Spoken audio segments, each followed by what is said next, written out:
देशमा गरौँ उन्नति। In this final video, we're looking at RBM in practice. No, you're not going to be practical experts after 5 minutes, but we're going to consider some of the practical implications of results-based management. Let's start with a short task. Pause the video and consider what are the benefits of using a results-based approach in your own project, and what challenges might you face when you try to apply this based on what you've learned and understood so far. So, what are the good things about RBM? What are the benefits? Let's have a look. Here's some. It focuses us on results, obviously, effectiveness and change, rather than just process, compliance, efficiency. It makes us also continuously question our effectiveness. Are we doing the right things? And it allows us to continuously assess, reflect, and apply learning. So as we implement, as we learn, we also grow. And of course, RBM means that you're going to get better outcomes for your end users, your target groups, your communities. A real change. And it also involves everyone, which means it's a great chance to get teams working together for a common purpose. However, change is never easy. Applying RBM means approaching things in different ways. It means changing habits.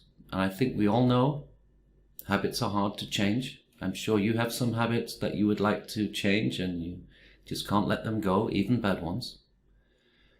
And it requires some effort to make that change. Now, we said a positive thing about RBM is that everyone's involved, but that also means getting everybody involved, and that takes work.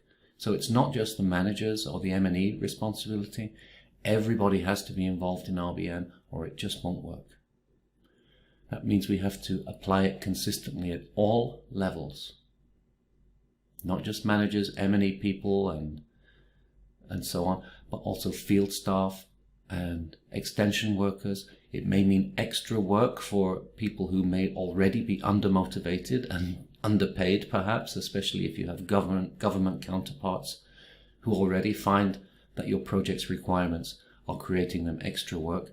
It's going to mean more work to be doing that routine monitoring in an integrated way, consistently sharing information as the data flows through the project. And it does require some flexibility. Your project management has to be flexible enough to make changes. Your team has to be flexible enough to do things differently if needed. And also your donors need to be flexible. Once a contract or a proposal or a project has been agreed, changing those plans in a substantial way can often meet with some resistance. So it does require effort, consistency, openness, and flexibility. And it is extra work. Let's wrap up then by just recapping what is RBM.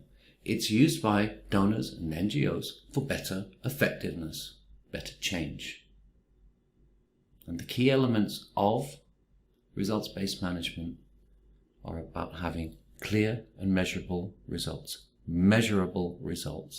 that measure progress, both towards our outputs, outcome and impact, as well as their achievement.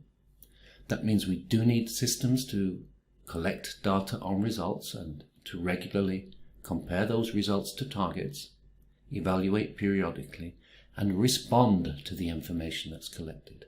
Take action, make the changes needed so that we can achieve those results. And this is all summarized in the logical framework.